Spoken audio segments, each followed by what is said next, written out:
Të gjitha gratë e vajzat e kohës së saj donin të visheshin si ajo, e megjithatë kur i dha mundësia, askush nuk guxoi t'i prekte veshjet e saj.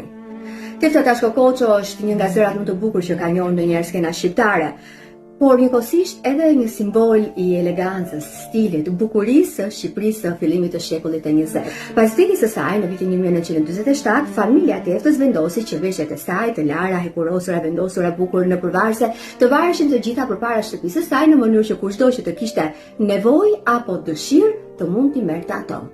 Por jo vetëm që askush nuk i mori, por njerëzit ndoronin rrugën nga frika se mos infektoheshin.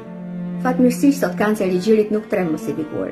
Kjo fal informacionit, shkencës, mbështetjes, ndihmës, dashurisë për veten dhe njëri tjetrit.